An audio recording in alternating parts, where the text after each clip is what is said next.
सहनौ भुनक्तु सह वीर्यं करवावहै तेजस्विनावधीतमस्तु मा विद्विषावहै। ओम शांति शांति शांति।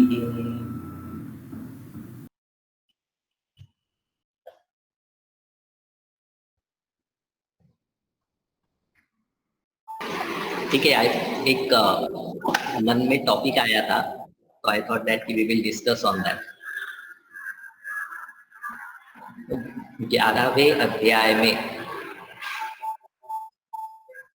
या कहो कि 10वें अध्याय भगवद गीता के 10वें अध्याय जब पूरे हुए तब अर्जुन को भगवान की महिमा का पूरा ज्ञान हुआ। तो अर्जुन कहते हैं कि मेरा मोह नष्ट हो गया 11वें अध्याय में, मतलब अभी मुझे विवेक उत्पन्न हो रहा है। पर फिर अर्जुन के मन में एक विचार आता है कि भगवान, आपने जो मेरी महिमा बताई मुझे वो देखनी है। आपने जो षड ऐश्वर्य मुझे बताया, समग्र यशसः, समग्र धर्म, समग्र ऐश्वर्य, ये सारी चीजें मुझे देखनी है। तो भगवान ने अर्जुन की रिक्वेस्ट को स्वीकार किया और विश्व रूप दर्शन दिखाया। वही 11वां अध्याय है। तो अर्जुन ने जब भगवान का विश्व रूप दर्शन किया तो उसके मन में सबसे पहला विचार जो ये आया वो है 36वां वर्ष। बहुत सुंदर है। क्या कहते हैं भगवान? अर्जुन क्या कहते हैं? स्थाने ऋषिकेश तव प्रकीर्त्या जगत प्रहृष्यत्य अनुरज्यते च रक्षांसि भीतानि दिशो द्रवन्ति सर्वे नमस्यन्ति च सिद्ध संगाहा। ये बहुत इंपॉर्टेंट वर्ष है आज की परिस्थिति के लिए। आज हम जिस स्थिति में हैं उस स्थिति को अगर स्वीकार करना है तो इस वर्ष को बहुत जरूरी है समझना। तो जैसे ही अर्जुन ने विश्व रूप देखा तो विश्व रूप में अर्जुन ने क्या देखा कि जगत प्रहृष्यति, लोग इस विश्व रूप में, इस जगत में खुश हो रहे हैं। किसी के घर में गाड़ी आ रही है, किसी के घर में धन ज्यादा आ रहा है और लोग उससे खुश हो रहे हैं, ऐसा अर्जुन देख रहा था।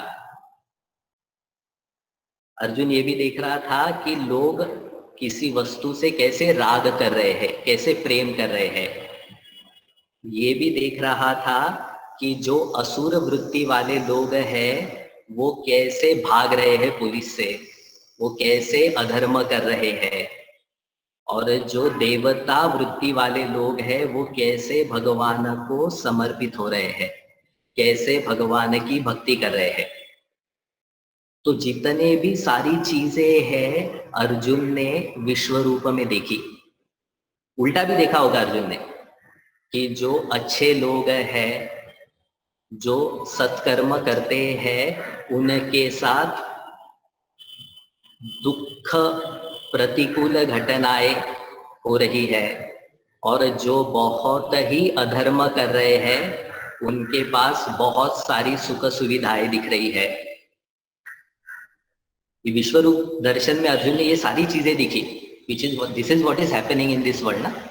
ये जो कोई भी हो रहा था एक ही स्क्रीन में, भगवान ने समझो कि वेब कैमरा लगाया था और एक ही कैमरा में सारा जगत दिख रहा था, और जगत में सारे प्रकार के दृश्य अर्जुन ने देखे। और अर्जुन के मन में क्या विचार आया? अर्जुन ने कहा ये जो कुछ भी मुझे दिख रहा है ये स्थाने एव। ये शब्द बहुत सुंदर है और बहुत जरूरी है समझना। जो कुछ भी जगत में दिख रहा था अर्जुन को, विश्व रूप में अर्जुन जो भी दर्शन कर रहा था उसके लिए अर्जुन के मन में एक ही शब्द आया, और वो आया स्थाने एव। स्थाने एव का मतलब क्या है? स्थाने एव का मतलब है कि भगवान, जगत में जो कुछ भी हो रहा है, जैसी भी घटनाएं जगत में हो रही है, सब उचित है। स्थाने का मतलब है सही है, उचित है, योग्य है। अगर किसी के यहाँ पे दुखद परिस्थिति आ रही है तो अर्जुन ने ये नहीं कहा कि अरे अरे अरे बेचारा, अर्जुन ने कहा स्थाने एव। अगर किसी के जीवन में सुखद परिस्थिति आती हुई देख रहा था अर्जुन, तो अर्जुन ने कहा स्थाने एव।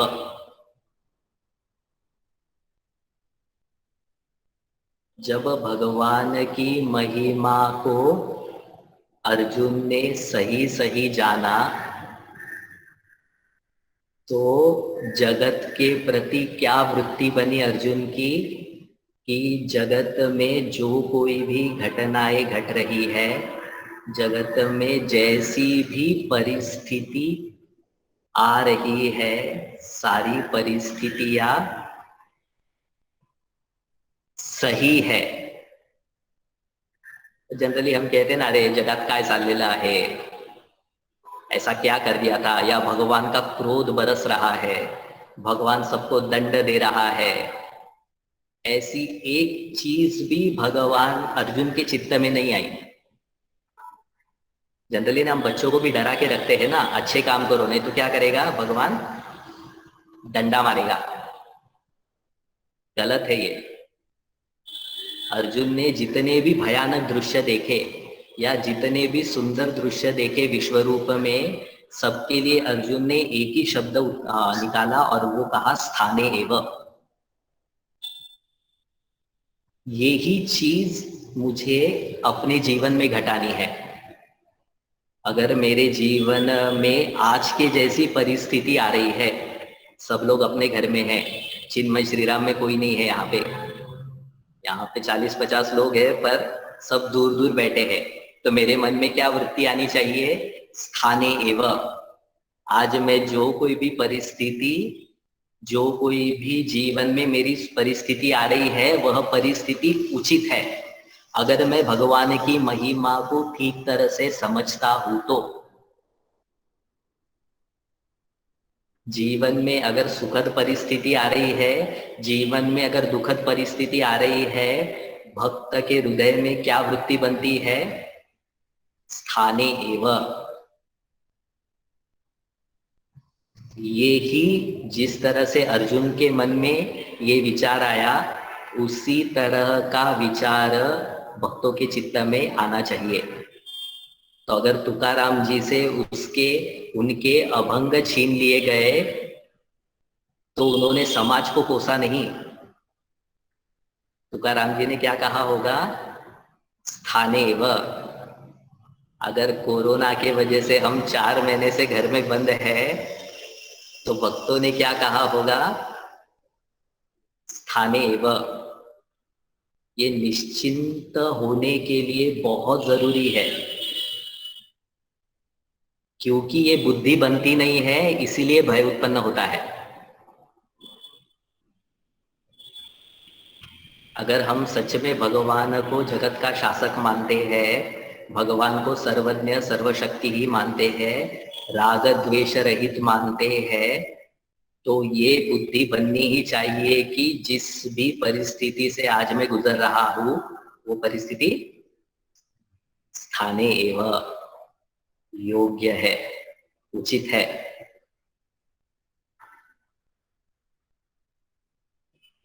क्योंकि ये भाव बनता नहीं है, इसीलिए मन में भय उत्पन्न होता है की आता काय होईल माझं, पुढे काय होईल काय माहित नाही।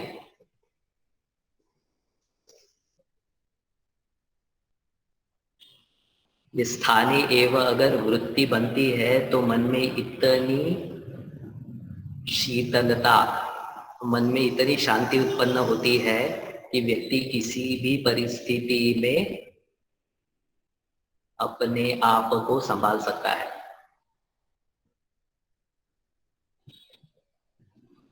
और भी कई कारण हैं भय उत्पन्न होने के। एक तो है कि ये वृत्ति नहीं बनती। दूसरा कारण है कि जो चीजें हमको निश्चिंत बनाती है, जो चीजें हमको सहारा लगती है, वो सहारा जब हाथ से सरकने लगता है तो फिर भय उत्पन्न होता है।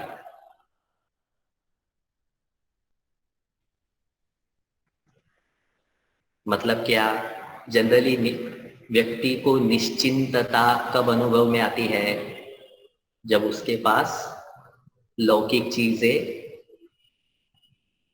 साथ में होगी, जब उसके पास संबंध, धन, घर, ये सारी चीजें होगी, तो व्यक्ति कहता है कि yes, I am secured. Insecurity की फीलिंग कब आती है, अनिश्चितता की फीलिंग कब आती है? जब ये सारी चीजें डगमगाने लगती है। सही बात, सही है ना? भय का यही एक कारण, भय का एक कारण ये भी है ना कि अनिश्चितता का भाव मन में आने लगता है। तो किसी की अंगूठी गुम हो गई तो बेचारा अनिश्चितता की अनुभूति करता है। कौन सी अंगूठी? वो जिसमें रत्न जड़े होते हैं, या फिर किसी की माला टूट गई, या कोई बिल्ली ने रास्ता काट लिया, तो देन ही सेज दैट कि something is going to be bad, कुछ गलत होने की आशंका दिखती है ना? निश्चिंतता के कई सारे स्रोत हैं, पर जब ये सारे स्रोत में मेरी निश्चिंतता नहीं बनती है तो भय का कारण, भय बढ़ने लगता है।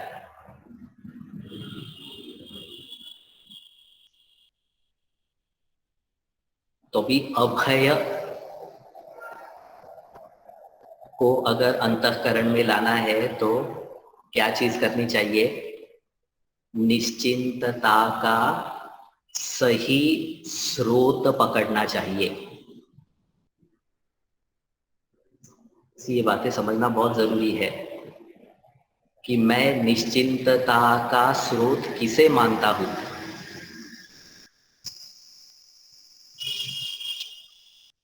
तो भगवान एक भगवद गीता में एक वर्ष में कहते हैं, बहुनाम जन्मनाम अन्ते ज्ञानवान माम प्रपद्यन्ते। भगवान कहते हैं बहुत जन्मों के बाद कोई भक्त मेरे पास आता है। इसका मतलब क्या है? इसका मतलब ये है कि ये जो बहुत सारे जन्म है वो एक दूसरे से जुड़े हुए हैं। इसका मतलब क्या है कि आज की स्थिति जो मेरी है उस स्थिति का कारण मेरे पिछले जन्म के, पूर्व जन्म के कर्म भी हो सकते हैं। तो हर एक जन्म एक दूसरे से संबंधित है। तो जब ये बातें समझ में आती है तो वो क्या चीज है जो मैं हर जन्म में लेकर के जा सकता हूं? मैं क्या कह रहा हूं? अनिश्चितता कब आती है? जब निश्चिंतता का स्रोत जो है, जो वो सरकने लगता है, वो जब टिकाऊ नहीं दिखता है। तो धन अगर निश्चिंतता का स्रोत है तो धन कम होने लगा, अभी शेयर मार्केट कम हो रहा है तो भय उत्पन्न होने लगता है। सैलरी कट हो रही है काफी लोगों की, भय उत्पन्न होने लगता है। तो ये इसमें तो निश्चित अनिश्चितता बनी ही रहेगी। पर अगर हम निश्चिंतता का स्रोत सही पकड़े, सही जगह पे हम अपनी आश्रय बुद्धि रखें, तो अभय की संभावना ज्यादा बनती है। तो वो क्या चीज है जो सरकती नहीं है हमारे हाथों से? क्या चीज है जो कैरी फॉरवर्ड होती है, जो हमेशा आती है, हमेशा हमारे साथ रहती है? तो अगर किसी व्यक्ति की निश्चिंतता उसके सत्कर्मों में होगी, समझो इस बात को। अगर किसी ने निश्चिंतता का स्रोत अपने साधना के संस्कारों में रखा, तो ऐसा व्यक्ति काफी हद तक अभय से रहता है। क्योंकि इस जन्म में जो मैंने सत्कर्म किए हैं, मैं जानता हूं कि वह आगे भी मेरे साथ रहेंगे। इस जन्म में मैंने जो कुछ भी लौकिक चीजें कमाई है वो तो यहाँ पे छूट जाएगी। खाली हाथ आए थे, खाली हाथ जाएंगे, वो लौकिक चीजों के लिए सही है। पर जो हमने भक्ति के संस्कार उत्पन्न किए हैं, साधना के संस्कार उत्पन्न किए हैं, सत्कर्म जो किए हैं, वो हमारे साथ बने रहते हैं। और अगर इसमें मेरी आश्रय बुद्धि है, if I am confident enough कि यस, मैंने जीवन में सत्कर्म किए हैं, साधना के संस्कारों की पूंजी काफी बड़ी की है, तो डरने की क्या बात है फिर? खोने का डर क्या है? क्या सरकने का डर है फिर? इसको समझने के लिए जड़ भरत का उदाहरण देते हैं, है ना। भरत राजा बहुत ही साधु वृत्ति के थे, काफी साधना की। तो जब उन्होंने अपना राज्य अपने पुत्रों को सौंपा और वन में चले गए साधना करने के लिए, पर बाद में उनका प्रारब्ध ऐसा था कि अगले जन्म में उनको हिरण का शरीर प्राप्त हुआ। तो कहते हैं कि जो हिरण का शरीर प्राप्त हुआ, उसमें भी जड़ भरत जी को सारे साधनाएं याद थी। और जब हिरण के बाद फिर से उनका मनुष्य योनि में जन्म हुआ, तो वैसा का वैसा ही विवेक उनके अंतःकरण में प्रज्वलित था।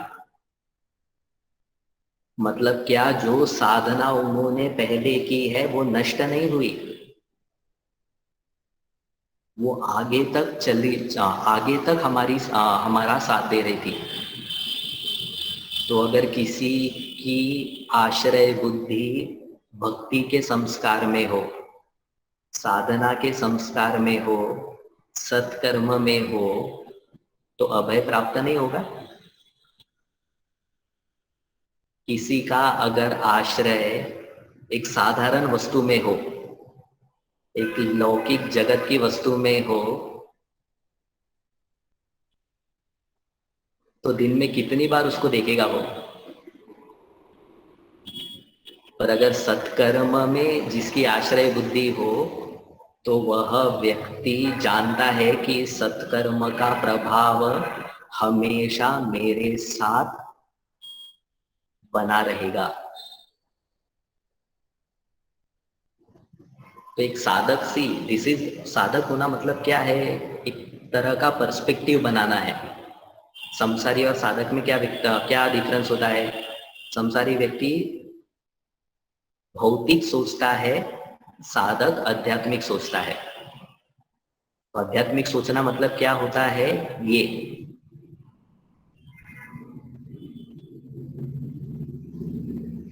कि मेरी आश्रय बुद्धि किसमें है। अगर मेरी आश्रय बुद्धि सत्कर्म में है, तो ये सत्कर्म कभी नष्ट नहीं होते हैं। इसलिए भगवत गीता में 6 चैप्टर में कहते हैं कि अगर किसी की साधना इस जन्म में पूरी नहीं हुई है, तो वो अगले जन्म में जहां पे उसकी साधना रुकी, वहां से वो आगे बढ़ता है। योगी नाम कुले जन्म भवति, ऐसा कहते हैं कि उस साधक का जन्म ऐसे कुल में होता है जहां पे उसके साधन या उसकी साधना को और पोषक तत्व मिलेंगे।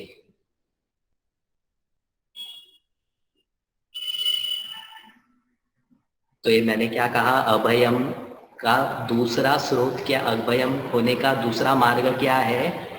कि मैं सिक्योरिटी कहाँ पे देखता हूँ। मतलब क्या है, क्या चीजें मुझे सिक्योर बनाती है। बाकी के सारी चीजें तो जीवन जीने के लिए पर्याप्त चाहिए ही, मैं उसको मना नहीं कर रहा, पर मुझे निश्चिंतता किसमें किससे प्राप्त होती है, उन चीजों को देखना है। तो पहला क्या है, अभयम प्राप्त करने के लिए एक चीज ध्यान में रखनी है कि अगर जगत का शासन करने वाला ईश्वर है तो मन में क्या वृत्ति होनी आनी चाहिए। अगर हम ईश्वर की महिमा को जानते हैं तो मन में वृत्ति आनी चाहिए स्थाने एवं, कि जो कुछ भी घटनाएं घट रही है जगत में, युक्त है वो कर्म के सिद्धांत के अनुसार चल रही है। इसमें न ईश्वर न समाज पार्शियल है। और दूसरी चीज क्या है, अभय प्राप्त करने के लिए मैं निश्चिंतता किसमें देखता हूँ, मेरी आश्रय बुद्धि किसमें है। साधक की आश्रय बुद्धि किसमें होनी चाहिए, साधना में होनी चाहिए, सत्कर्मों में होनी चाहिए, कर्तव्य में होनी चाहिए, दान यज्ञ कर्म में होनी चाहिए। ज्यादा बड़ा नहीं खींचेंगे। एक और इंपॉर्टेंट पॉइंट है, अभय प्राप्त करने का तीसरा रामबाण उपाय क्या है। राम तीसरा उपाय,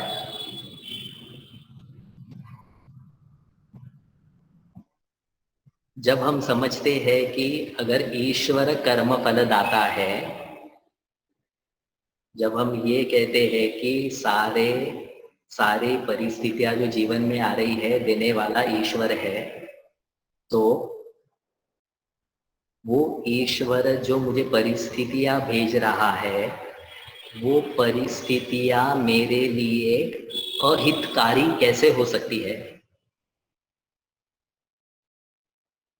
वो परिस्थितियां मेरे लिए मेरे हित में नहीं है, ऐसा कैसे हो सकता है। ये समझ में आना चाहिए कि ईश्वर के विधि में करुणा है, ईश्वर के विधि में करुणा छुपी है। इसी को कुछ भक्त कठोर कृपा के रूप में समझते हैं। एक बहुत प्रसिद्ध कथा है इसको समझने के लिए। तो अर्जुन और श्री कृष्ण के नाम पे ये कथा बढ़ाते हैं, पर मैं भी उसी नाम से कहूंगा। I don't know whether this has happened और नॉट। तो श्री कृष्ण और अर्जुन ऐसे ही गांव में या जा रहे थे ऐसे ही। एक, अभी हम बाहर नहीं जा सकते ना, लॉकडाउन है वहां पे, उस समय लॉकडाउन नहीं था, तो दे वेर फ्रीली मूविंग। तो ऐसी बातचीत हो रही थी। तो एक जगह पे श्री कृष्ण दो भक्तों से श्री कृष्ण और अर्जुन की मुलाकात हुई। तो एक भक्त थे, व्यापारी थे, काफी अमीर थे, और भगवान के प्रति भक्ति थी, अच्छा भाव था। पर भक्ति के पीछे उनका मुख्य कारण था कि मेरा और व्यापार बढ़े और मुझे धन मिले। तो जब भगवान उनके घर के सामने से गुजर रहे थे तो वह व्यापारी उनकी आरती पूजा कर रहा था। तो भगवान तो जानते हैं कि मन में क्या है चल रहा है। तो भगवान ने कहा कि जैसे भगवान उनके घर के पास से गुजरे तो भगवान ने तथास्तु कहा। तो उस अमीर व्यक्ति की अमीरी और बढ़ गई। तो उस अमीर व्यक्ति जिस कामना से भगवान की भक्ति कर रहा था, भगवान ने उसको वही फल दिया। तो अर्जुन को अच्छा लगा, भगवान कितने करुणा कृपालु है। बाद में और थोड़ा आगे गए तो एक जगह पे उनको गरीब ब्राह्मण दिखा। तो बेचारे के पास एक ही गाय थी और उस एक ही गाय से वह अपना सारा घर चलाता था। वो भी बेचारा, वो भी प्रार्थना करता था, पर उसके पीछे प्रार्थना का हेतु भक्ति थी, मोक्ष था। तो भगवान ने उसको तथास्तु कहा। तो अगले दिन ही उसकी गाय मर गई। तो भी अर्जुन को समझ में नहीं आया।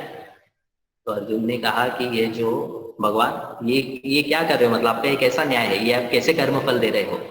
एक अमीर व्यक्ति है जिसके पास काफी सारा धन है, आपने उसके धन को बढ़ा दिया, और यहाँ पे एक ऐसा व्यक्ति है जिसका एकमात्र स्रोत जीविका का था वो गाय, और आपने उसी को छोड़ दिया, उसी को मार दिया।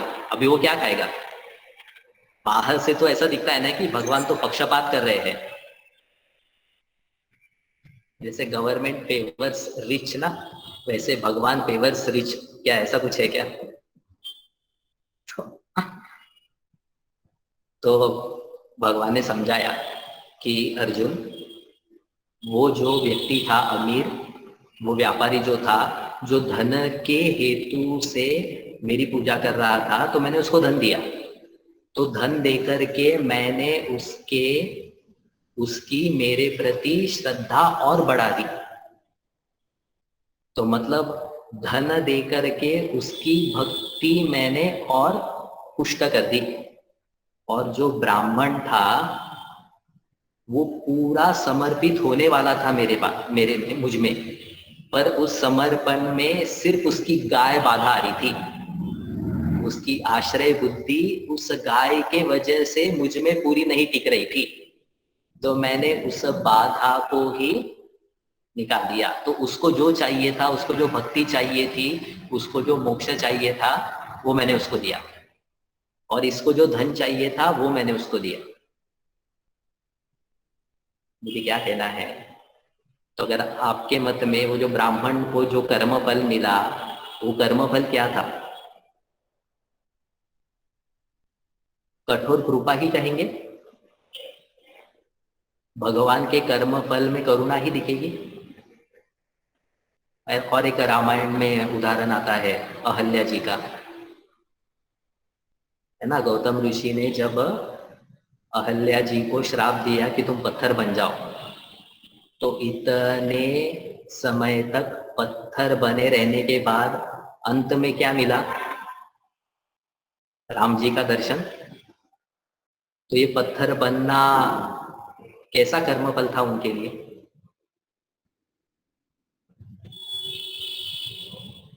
तो ये जो कर्मफल मेरे जीवन में आ रहा है, उसमें अगर करुणा दिखती है, उसमें अगर मुझे हित दिखता है कि आगे मेरे लिए कुछ अच्छा ही होगा,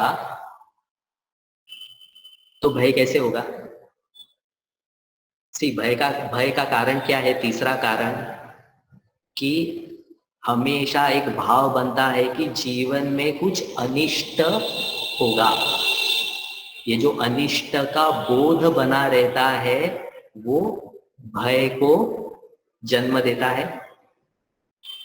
पता नहीं क्या होगा मेरा, है ना। वो अभी तो ऐसे ऐसे जोक्स आने लगे हैं कि बहुत दिनों से मेरे साथ बहुत अच्छा हो रहा है, इसका मतलब अगले कुछ दिनों में जरूर बहुत बुरा होने वाला है। हम इतना कॉन्फिडेंट है अनिष्ट होने के लिए, अनिष्ट होगा हमारे जीवन में, कि we surely say that yes अभी तो कुछ डेफिनेटली बुरा होने वाला है। एक भी ये अच्छा हुआ, ये अच्छा हुआ, ये अच्छा हुआ, मतलब अभी फोर्थ चीज तो अनिष्ट होने वाली है। तो अनिष्ट होने का भाव ही भय को जन्म दे रही है ना। तो अगर ये बोध हो ही नहीं तो अनिष्ट मेरा होगा, ऐसा अगर मन में मेरा, ऐसी मेरी बुद्धि बनती ही नहीं तो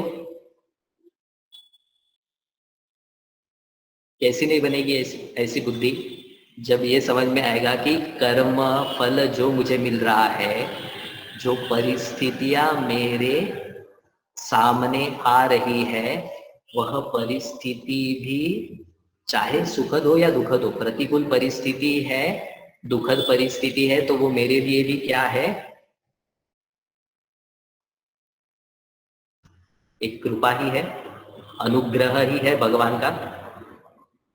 तो जब अनुग्रह की भावना बनती है, अनिष्ट का बोध नहीं हो रहा है, तो भय का कारण क्या बनता है। सुदामा जी जब कहाँ पे गए, अयोध्या या श्रीलंका, वहां पे तो उस समय तो फ्लाइट्स भी नहीं थी, तो सुदामा जी पैदल कहाँ पे गए थे? द्वारका गए थे ना। तो द्वारका गए भगवान श्री कृष्ण से मिलने के लिए, वहां पे कोई एक्सप्रेस वे नहीं बना था, जंगल से ही जाना पड़ता था उनको, लिफ्ट वगैरह भी नहीं मिलती होगी उनको। तो अगर अनिष्ट का बोध लेकर के सुदामा जी अगर यात्रा करते थे तो कि पता नहीं जंगल में क्या होगा, शेर वगैरह कुछ हुआ, तो यात्रा पूरी कर पाते थे क्या? भगवान का दर्शन होता था क्या? पर सुदामा जी के चित्त में बोध था कि जो कोई भी परिस्थिति आएगी उसमें हित भावना ही होगी, कृपा ही होगी, तो आसानी से कट गया सफर। See try to connect all this things with your life, कि आज भी अगर जीवन में जो परिस्थिति आ रही है उसमें अगर ऐसी बुद्धि बनने लगी कि जो परिस्थिति मेरे जीवन में आ रही है उसमें भी किसी ना किसी तरह का हित छुपा है, शायद मेरे कोई दुर्गुण है उसको निकालना चाहते हैं भगवान, या आगे कोई बड़ा, क्या कह सकते हैं,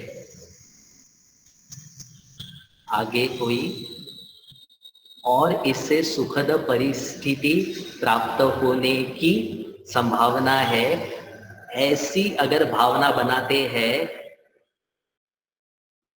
तो भय कहां से आएगा? रात्र झाली की मला भीती वाटते। कशाला भीती वाटते? आगे क्या होगा समाज में, अभी ये तो ऐसी परिस्थिति चल रही है, पता नहीं आगे क्या होगा। क्यों ऐसा लगता है? जो परिस्थिति प्राप्त हुई है उसका उपयोग करते आना चाहिए ना।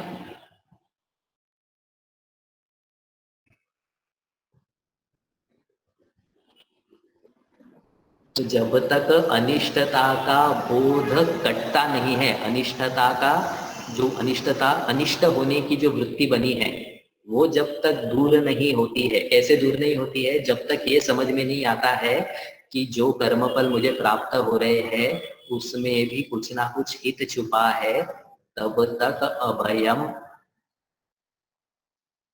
दूर की बात है।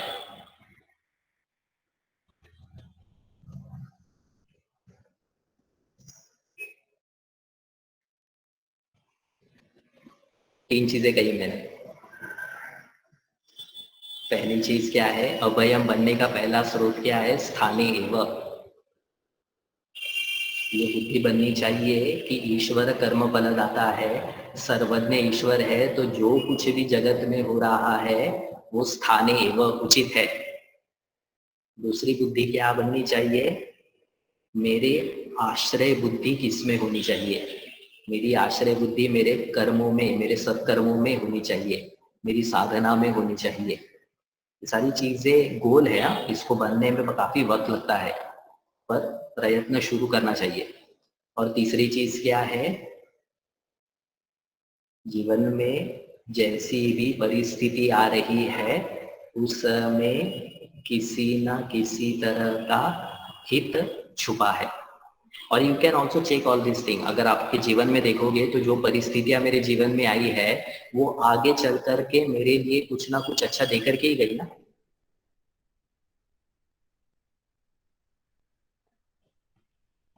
यस, ये सारी चीजें जब होती है ना तो भगवान एक बॉन्ड पेपर पे, क्या कहते हैं इसको, ऑफिशियल डॉक्यूमेंट देते हैं, ऑफिशियली भगवान की sign, Shri Krishna, signed by Shri Krishna.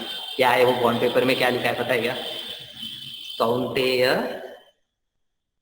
Very good, प्रतिजानी ही न मे भक्त प्रणश्यति। भगवान आश्वासन देते हैं कि हे कौन्तेय, कौन्तेय अर्जुन, प्रतिजानी ही का मतलब है निश्चय करो। निश्चय करो मतलब मैं निश्चय करूं, हे अर्जुन तुम निश्चय करो। क्या निश्चय करूं मैं? कि मेरा भक्त कभी नष्ट नहीं होता, मेरे भक्त के साथ मेरे भक्त का कभी पतन नहीं होता है, भक्त का कभी नाश नहीं होता।